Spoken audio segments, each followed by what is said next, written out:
Assim, acho que a gente tava falando também do sono, né? Do ciclo circadiano. Isso. Como é que que o Stachin Panda lá estuda isso. Ele mostrou que pacientes com depressão têm uma desregulação no ciclo circadiano. Isso aconteceu um boom, né, do estudo do ciclo circadiano em 2017, um pouquinho antes na realidade. Em 2017 os ganhadores do Prêmio Nobel de Fisiologia e Medicina foram uma galera que estudava o ciclo circadiano, que é o horário que você acorda, o horário que você dorme, o horário que você tem mais energia, o horário que você está mais disposto. O que os caras perceberam, Arthur? Eles perceberam que existe um lugar lá no meio do seu cérebro, um pouquinho para cima da amígdala, chamado núcleo supraquiasmático. Dentro desse núcleo supraquiasmático, um lugarzinho bem pequenininho, existem células que funcionam como relógio. Inclusive os genes que essas células têm são chamados de genes clock. Que esses pesquisadores deram o nome. Normalmente eles foram bem humildes, normalmente a galera dá o nome deles, né? Os genes Arthur, os genes Silva. Eles deram o nome dos genes clock. O que eles perceberam? Que esses genes, dentro da maquinaria celular, ocorre uma tradução, uma transcrição do gene para um RNA, e esse RNA é traduzido em proteína. É isso que ocorre em toda a célula do seu corpo. Tá? Nesses genes, esse processo ocorre a produção dessas proteínas, essas proteínas específicas lá que vão regular o seu ciclo circadiano, elas vão acumulando na sua célula, e dentro de mais ou menos 24 horas, essas proteínas indicam e sinalizam os genes, quando elas encheram demais as células, elas sinalizam os genes para parar a produção.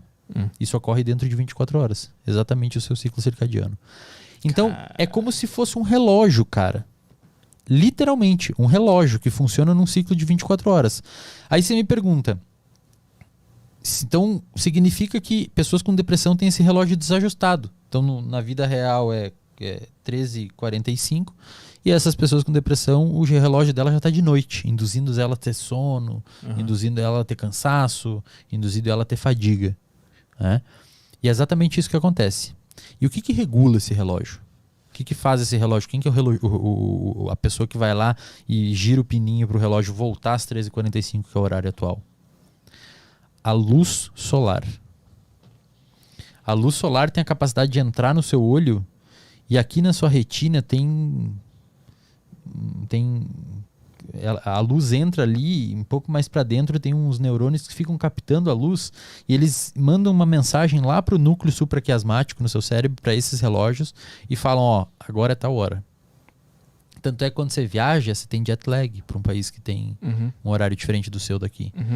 E a melhor forma de você tratar o jet lag, a galera geralmente toma medicamento para dormir, Dramin, famoso Dramin. Isso, Rivotril uma e tal. cachaçinha também.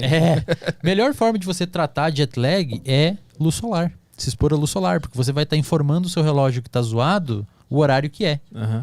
E isso é muito massa, cara. Então, assim, todo mundo que está assistindo aqui, se tiver algum tipo de problema com dormir, se tiver algum tipo de problema com falta de sono, com acordar de noite, com cansaço no meio do dia e tudo mais, principalmente problema de sono, acorda de manhã e se expõe um pouco à luz solar, pelo menos uns 10 minutinhos, deixa a luz solar entrar no seu olho, que ele vai sintonizar o relógio, e dentro de uma semana você vai estar provavelmente dormindo bem melhor. E a luz artificial, essas do celular, da tela, elas fodem tudo, né? Elas fodem, elas são capazes de desregular tudo. É por isso que também à noite é importante que você comece a entrar num estado de desativação desse sistema e meio que mostrar pro seu cérebro que está na hora de dormir. Quando tu fica, um cara tá tipo 3 da manhã jogando um game ali com aquela luz na cara, o que teu cérebro acha que tá acontecendo? Que você tá, sei lá, em perigo. Tanto é que a luz à noite, essa galera, eles mostraram que a luz à noite é capaz de interagir com uma região no seu cérebro chamado abênula.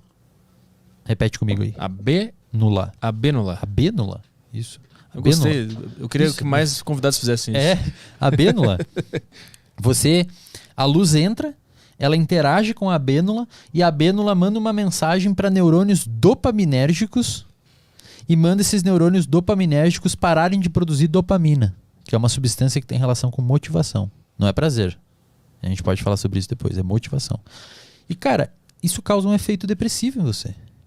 Então, quando você estiver próximo a dormir, deixa na penumbra. Não precisa parar de mexer em celular e virar um caçador-coletor.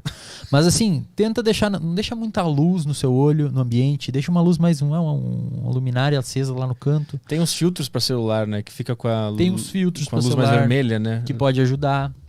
Barulhos. Pô, vai assistir um filme de tiro, De guerra. sei lá, bota um pouquinho mais baixo, tá ligado? Não sei que você queira... Porque assim, o seu cérebro, esses estímulos, eles não são negociáveis. Sim. O som, a temperatura, a luz. A sua atenção é...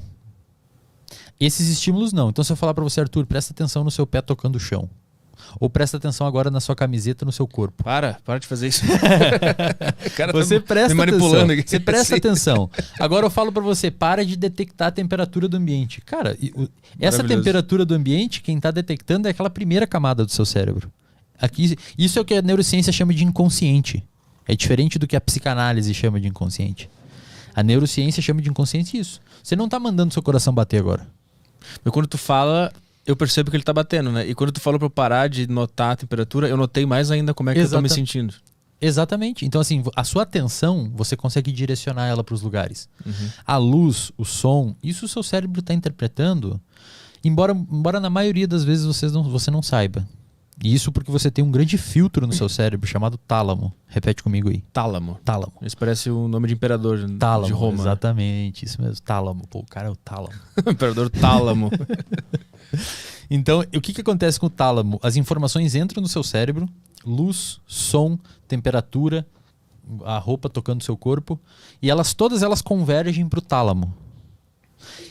O tálamo seleciona as mais relevantes, e as mais relevantes o tálamo deixa passar, e essas informações vão para o córtex, para a parte de fora do cérebro, que é onde elas vão se tornar conscientes. Então, quando eu falo para você, Arthur, presta atenção na sua roupa tocando o seu corpo.